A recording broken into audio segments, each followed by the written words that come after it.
All right. What is up, everybody? Welcome to another Leadership Thursday. Welcome to the PT on Ice Daily Show. I am Dr. Jeff Moore. I am thrilled to have you here. I am currently serving as the CEO over at ICE and always love rapping on these Leadership Thursdays, which are also Gut Check Thursdays. We'll chat about the workout in a second. Hello on YouTube. Hello on Instagram. Hello to our podcast listeners. Thanks so much for being with us, giving us a bit of your morning to hopefully reorient the focus and get fired up for the day. So let's chat about the workout. You can't have a Leadership Thursday without having a Gut Check Thursday. What are we going to get after this week? Here it is. And it sounds spicy. 3 rounds for time, 15 power cleans at 135, hang power cleans, 15 burpees. The good news, it's going to be short. The bad news is I think the hurt is going to hang around for a while. That is a nasty looking, brief, intense workout. So prescribed weight 135.95. Get after that. Tag us on Instagram, hashtag IceTrain. Love watching you all suffer a bit with us in the name of getting fitter. So enjoy that Gut Check Thursday. Now let's talk about some courses coming up. I want to note here in Colorado, the rehab of the injured runner course canceled this weekend to move to next weekend. We had to shift that. So if you were hoping to get to the rehab of the injured runner course in Golden, Colorado, and you couldn't do this coming weekend, it just opened up for signups for next weekend. So Megan Peach is going to be down here rocking that course next weekend. We only offer that course a few times a year. So I think we have it coming up maybe in June next year in Pennsylvania, and then in October in Washington and Bellingham.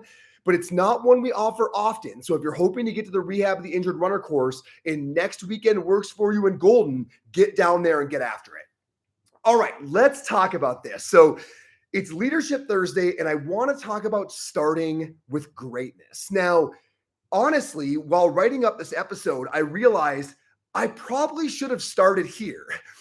I've had so many conversations on this show about how to avoid burnout and how to set up your work life in a way that facilitates enthusiastic longevity, and so many kind of side conversations that are all relevant. But what a few conversations I've had with some of you all in the past few weeks has made me realize they're all moot if you don't get this right.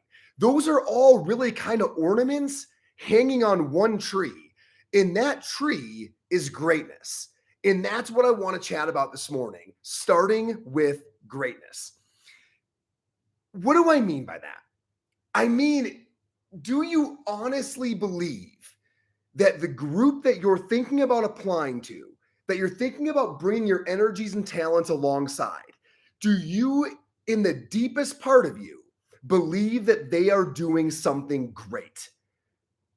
If they are not, you should have no other questions. This is a do not pass go question, right?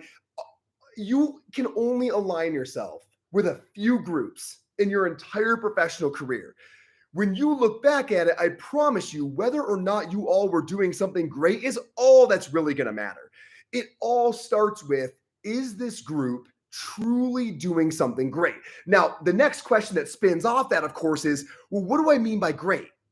The cool thing about that question is everybody gets to decide. You get to decide, what does great mean to you? When you're thinking about bringing your talent and your energy to a group and you're asking yourself, are they doing something great? You're the only person that gets to decide, what does great mean to me? Now, I'll give you some things that it means to me, although I'm always a little bit hesitant on this part because I don't want that to bias or flavor your perception. But I know what it looks like to me. So I want to share a few things. To me, a great company, when I'm looking at someone that I'm thinking about coming alongside and contributing to, they've got to be elevating the human experience. Whatever product they're offering or service or whatever it is, I need to know that if people engage with it, years down the road, they're going to say, because I spent time or because I used that product, because I interacted with that service, I was able to do more. My life was more full. My life was better. It was more purpose driven. I was able to thrive more because I came alongside that product. I need to believe that whoever I'm giving my energies to, that company, that organization is elevating the human experience. Number two, they need to be fearless. For me to really believe that a company is great, they need to regularly take big risks in the name of principle. Kind of the slogan of, well, it doesn't really matter what the risks are. This is who we are. So that's what we do, right? We are going to be taking that risk naturally because those our principles lead us to do so. We are fearless in the name of principle. The organization needs to be democratic, meaning that the quality of the viewpoint is more important than the rank of the person delivering it. Any great ideas are considered. I love that kind of a company where it's not only the people on the top who get to drive the bus. If somebody has an incredible idea and it comes out, it's heavily considered. It's weighted, right? It doesn't matter if you're ranking at the top of the leaderboard, wherever you are in that company. If your idea is killer, it's considered. I think that creates such a fertile ground for amazing things to happen. The company needs to always prioritize the team over the individual. We lock shields, right? We win or we lose together. And when we do win, when the tide comes in, it raises all the boats, right? So everybody benefits when the company thrives, not just, again, the individuals at the very top, but when the company's doing well, everybody feels that success financially, right? As far as their position, their influence. When the tide rises, all boats go up. And finally, for me, impact over profit. The company makes it clear that while profit is wonderful, creating actual change is the true north. Actual impact. Of course, you need to have a certain level of both. But when it comes right down to it, I know that company will choose impact over profit. Team, those for me are just non-negotiables. When I'm looking at, I think I'm going to bring my energies to this company. I'm going to bring my talents. I'm going to grind for them. I'm going to hustle. I need to believe it's because they're great. And those things for me really define greatness. My challenge is, what are those things for you? And I really want you to not just blow by that question. I want you to actually think, what are those things for me? If I'm going to even consider a company, what ensures that I will believe, not just now, but years into working with them, that they are truly great? Write it down.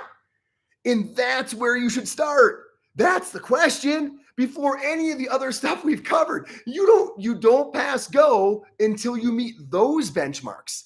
Not what is my salary going to be, not how far is my commute, not how flexible are my hours. I don't mean to demean those questions. Those are very fair questions, but none of them need to be answered to a group that you don't believe is great, that is meeting all of those other things that philosophically are way more important than any of those individual questions. Okay, now why does this matter? So let me dive a little bit deeper. So it matters that you believe all the conversations we've had to have around burnout and around forming your kind of subculture inside of a greater culture and all the other tactics we've had for you to keep on keeping on, if you will.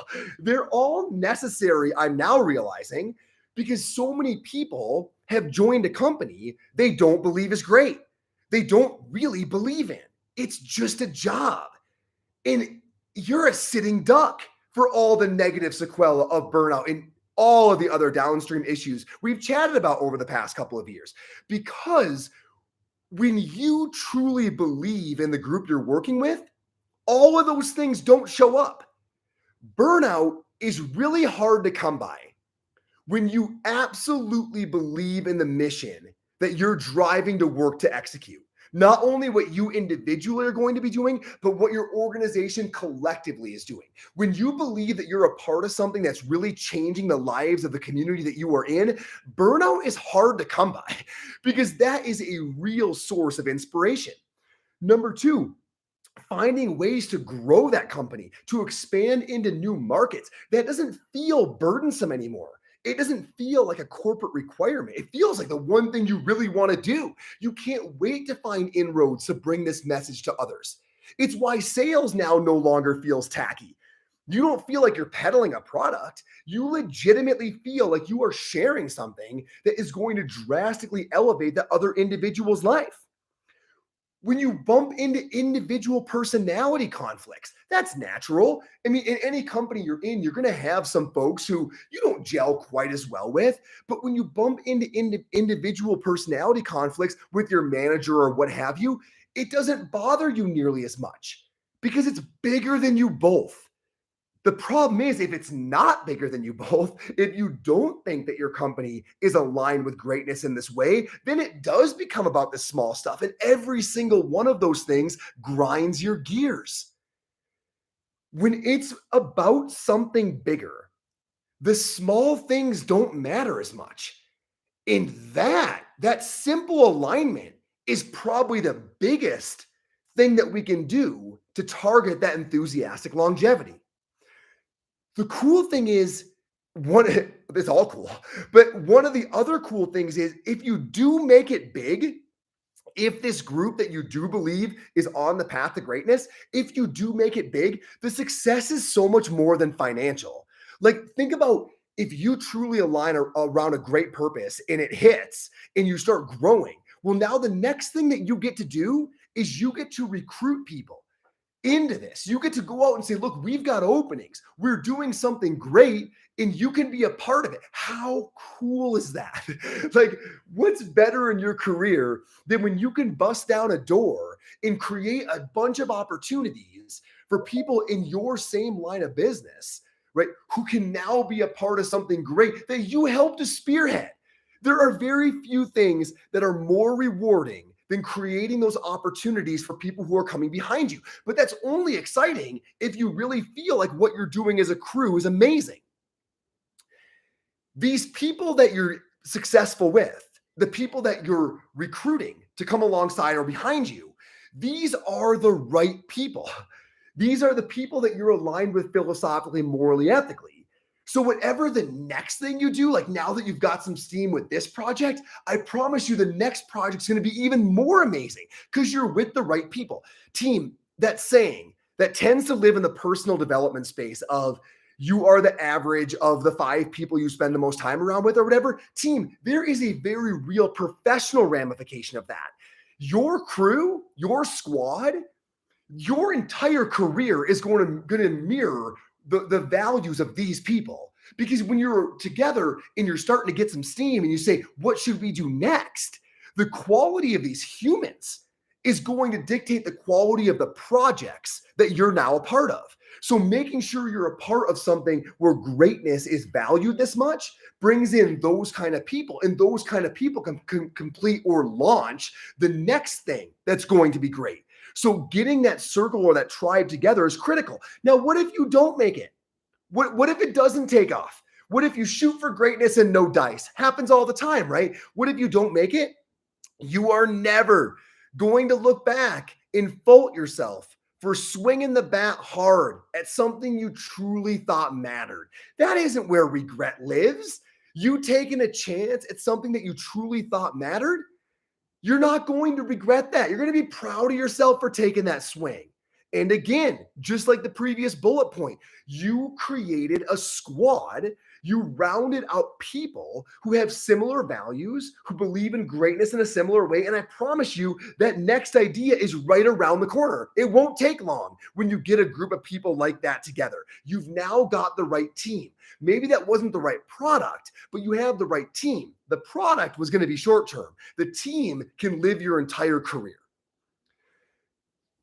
When you become a part of a team that you believe is truly great, the things that take down other people are not going to phase you. When it's bigger than you, when it's bigger than your individual product, whether it succeeds or fails, whenever it's bigger like that, those are the kind of things that really set the stage for an enduring career.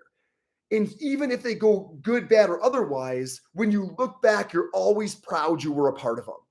Team, this idea is so deeply ingrained in me that I never really thought about just saying it, that you should start with greatness. If you don't believe that team is doing something great, no matter what else they offer, you shouldn't be a part of it. But I do now feel the need to say it because I'm bumping into so many people where when I really unpack it, I'm like, you don't believe in the mission of the group. Like you took a good job, right? For those in the podcast using the air quotes, you took a good job, but you didn't believe in this. And that's a short-term decision. Stop making your career about short-term decisions. Think about the big rocks. The small things won't matter long-term. Whether or not you align with greatness will. Team, I'll leave on this personal note. This past weekend, we had a couple of courses here in Colorado, and one of them was Lindsay teaching extremity at my CrossFit gym, at CrossFit Endure, where I love hanging out as much as any place on the planet. And all I can tell you is in the afternoon of Saturday, of day one, I could not wait to get my kids over to that class. I couldn't wait, right? So I was watching the course and I left and I went and grabbed him. Why was I so pumped driving to get him? Because I wanted them to see it. I wanted them to see Lindsay at the end of day one, wrapping up, talking about creating healthier humans and how when you do, everything gets better, right? Everything from tendinopathy to everything else we cover in that class, it gets better if the human gets better. I wanted them to hear her say that. More importantly, I wanted them to hear Lindsay and Brian rally up this group of physios, throw the garage doors up, and just start working out, cranking the jams, high-fiving. At the end of that workout, there was one group finishing up, and everybody was screaming for that group. And my kids saw that, man. Right? My kids sat there and saw that, and they realized this is what Dad does. Dad's a part of something great. Team, I've never wanted to show my kids my bank account.